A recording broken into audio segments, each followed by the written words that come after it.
د کورنیو چارو وزارت د پلټنې لوی ریاست د وړتیا لوړونې سیمینار پای ته ورسید. والله على كل شيء قدير.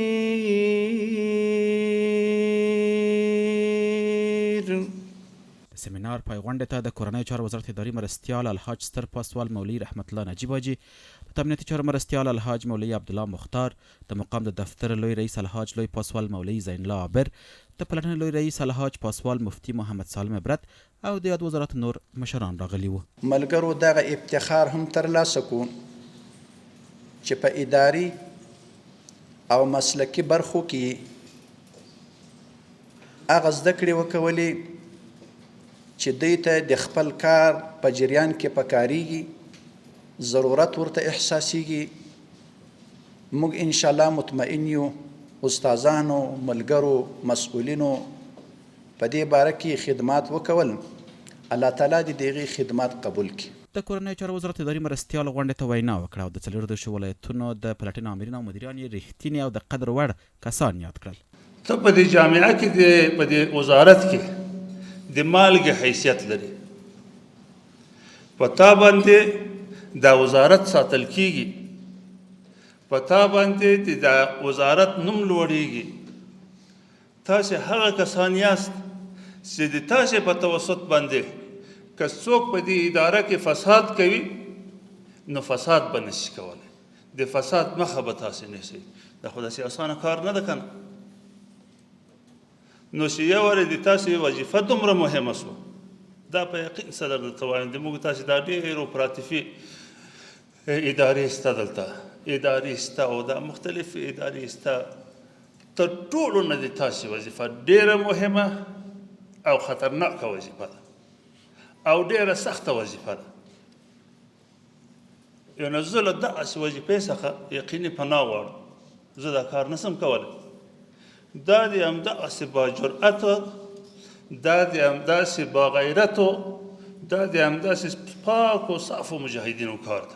وروسته د یاد وزارت د امنیتي چارو معین هم ګډونوالو ته په ارزښت او د عبرت ډکه وینا وکړه. ورونو مهمه دا ده چې تاسې کله دفتر ته راځئ نیت د دې کوئ چې زه د اسلامي نظام خدمت کوم، او چې کله دې دغه اراده وکړله نو زه دا به زیری در کومه چې د تا راتګ به عبادت وي، د تا کېناستل به عبادت وي، د تا قلم خورول به عبادت وي، د تا هر څه به عبادت وي. ولې د اسلامي نظام خدمت کې دا اسلامي نظام هغه څه ده چې پیغمبر صلی الله علیه وسلم د دې د خدمت لپاره الله را لېږلی ده. نو له هر څه وړاندې د دغه نیت اصلاح ضرور ده او د نیت د اصلاح سره سره دا ډېر مهمه ده چې ته په دې فکر وکړې چې دغه طلایي فرصتونه څومره ګټه باید واخلم. چې ته کله دا مسؤلیت احساس وکړې نو بیا به الله تعالی هر څه برابر کړي. کورنیو چارو وزارت د دفتر مقام لوی رئیس الحاج لوی پاسوال مولوي زین الله عابر هم د غونډې ګډونوالو او د پلټنې لوی ریاست له کړنو یې د قدردانۍ ترڅنګ له دوی وغوښتل چې د دوسیو په جوړولو کې د له پوره دقت څخه کار واخلي. کوشش وکړئ تاسو د تفتیش ملګري خلکو ډېر درته امیدونه دي. مونږ چې چاته خبره کوو چې تفتیش ته هغه به یې تفتیش وکړي. تفتیش ملګري به چې کوم دی راپور راولېږي، ګزارش به راولېږي. هلته د تفتیش مدیر لرو موږ په ولایت کې کومندنۍ. یو څو خبرې ډېرې پکې ضرور دي، موږ اکثره ورسره مخامخ کېږو. کوشش دا وکړئ چې کوم ګزارش یا راپور جوړوئ په ډېر دقت سره جوړوئ. دقت په دې معنا باندې چې داسې فکر وکړه چې دا زه چې د چا په باره کې راپور جوړوم یا کوم راپور مقام ته ورکوم، دغه راپور د په ما باندې جوړېږي، دا لیږل کېږي مقام ته. نو بیا یې تا نه چې کوم د ظلم نه کېږي، تا نه بیا د چا توهین نه کېږي، د تا د وجې نه د څوک د نظام نه خوبده کېږي. ځکه د عدل منام دغه د انت و نفسک. ته چې د خپل نفس سره څه کوې هغه د بل سره هم کوه. کوم څه چې خپل ځان ته غواړې بل سره هم کوه.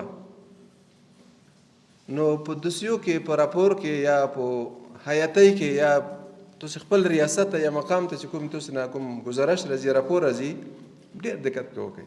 د کورنیو چارو وزارت د گزارشاتو رئیس الحاج مولوي عتیق الله حقانی هم وینا وکړه او د پلټنې لوی ریاست منصوبینو ته یې په خپلو خبرو کې لازمې سپارښتنې وکړې. هر مفتش هغه ملکي دی که نظامي دی په ولایتو کې باید هغه په اول قدم کې اسلام او وطن ته مخلص واوسئ، ځکه اخلاص دا د ټولو کارونو هغه اساس بنیاد دی. که یو کس مخلص نه وي الله ته، وطن ته، نو د هغه سعی هم عبث کېږي. دویم باید موږ په اداري کارونو کې د حوصلې او د صبر او زغم نه کار واخلو، ځکه په دې بررسۍ کې یو مفتش ته داسې مراحل له مخته کېږي چې هغه د تقبل وړ ګرځي. نو په داسې مراحلو کې باید زموږ مفتش ملګری هغه ډېر حوصله وکوي او باید د زغم او د صبر نه کار واخلي. دریم باید موږ یوه ښه هماهنګي په هغه اداراتو کې ولرو، که په ولایت کې وو، که په قمنداني کې وو، او که دلته په مرکز کې وو، باید موږ د ټولو اداراتو سره یوه ښه هماهنګي وي، ځکه ډېر کارونه په هماهنګۍ مخته ځي. منم اصول، اساس، طرز العمل دا خو یو بنیاد د ادارې لپاره، خو بیا که د دې طرز العمل سره د دې لایحه د وظایفو سره د دې اصولو سره موږ ښه هماهنګي د هغه ادارې سره ولرو، د ولایت سره، د قمنداني سره، د یو ریاست سره، دا هم زموږ تاسو د تفتیش په بررسۍ کې یو ښه کردار ادا کولی شي. یو مقام ته، یو د ریاست مقام ته، بیا عمومي مقام ته موږ یو ښه دستور راوړلی شو. غونډه د تصدیق پاڼه او عامه اړیکو لوی ریاست لخوا د ځانګړې شوې ډالیو په ویشلو سره پای ته ورسېده.